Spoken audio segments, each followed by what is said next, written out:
আল্লাহ ও তার রসুলের পথে চাও কি ভাই জীবন বিলাতে? থাকো সর্বদা কুরআন হাদিসের পথে জীবন থাকিতে। হতে পারে আজ তোমার জীবনের শেষ সময়, করো আল্লাহকে ভয়। দোয়া করি তোমার জীবন যেন কুরআন হাদিসের পথে অতিবাহিত হয়। আমাদের জীবন কুরআন হাদিস দিয়ে চালাতে হবে।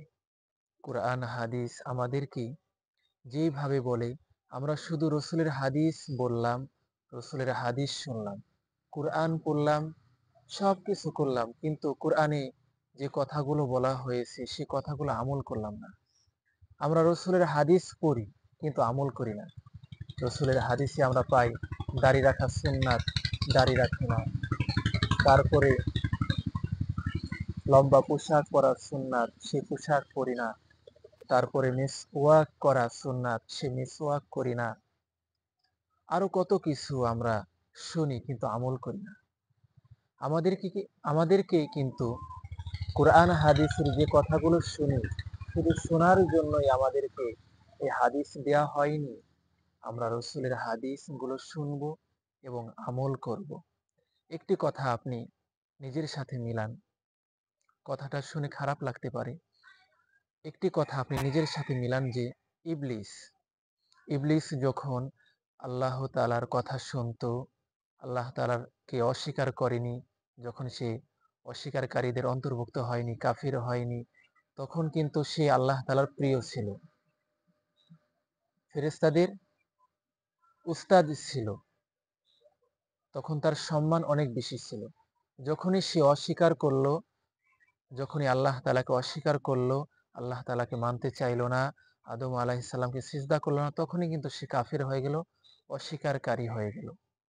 তেমনি সে কিন্তু এখন সবকিছু জানে, কোরআন হাদিসের কথাগুলো জানে, ইনজিল, তাওরাত, জাবুর এসবের কথাও কিন্তু জানে, আরো অনেক আমলের কথা কিন্তু সে জানে, কিন্তু সে সেটা আমল করে না। সে আমল করে কি? তার উল্টা। যেমন জান্নাতের বিপরীত জাহান্নাম, সে জাহান্নামেরটা আমল করে। তাই শয়তান কিন্তু জানে কিন্তু আমল করে না। তাই আমরাও কিন্তু জানি, আমল করি না। তাহলে আমাদের কিন্তু অনেক বড় একটা বিপদ হয়ে যায়। আসুন ভাই, আমরা কোরআনের যে কথাগুলো জানি, যে কথাগুলো শুনি, সে কথাগুলো আমল করার চেষ্টা করি। মানুষ যখন শুনে তখন কিন্তু মানুষের ভিতরে খুব বেশি একটা পরিবর্তন আসে না। যখন সে আমল করে, শুনে, তার পাশাপাশি আমল করে, তখন কিন্তু তার ভিতরে একটি পরিবর্তন আসে।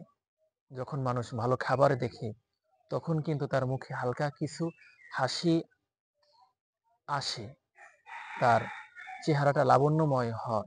চেহারাটা না খেতে পেরে তার চেহারাটা নষ্ট হয়ে গেছে, তারপরে একটু হাসি আসার কারণে তার চেহারায় একটু সজীবতা ফিরে আসে। যখনই সে খাবারগুলো খায়, তার শরীরের ভিতরে খুব এনার্জি, শক্তি চলে আসে, তখন পরিপূর্ণ লাবণ্যটা দেখা যায়, পরিপূর্ণ শক্তি তার প্রকাশ পাওয়া যায়, প্রকাশে দেখা যায়। তেমনি আমরা রসুলের হাদিস শুনি, পরিপূর্ণ লাবণ্যতা, পরিপূর্ণ যে একটি আলো, সেটা আমাদের ভিতরে আসে না, কম কম আসে। যখন আমরা আমল করি তখন পরিপূর্ণ আমল চলে আসে। এমন কিছু মানুষ আছে দুনিয়াতে, যাদেরকে দেখলেই ভালো কাজ করতে মনে চায়, তাদের ভিতরে আমল আছে ভাই। আসুন আমরা কোরআন হাদিসের গান গাই। আমরা সকলে কোরআন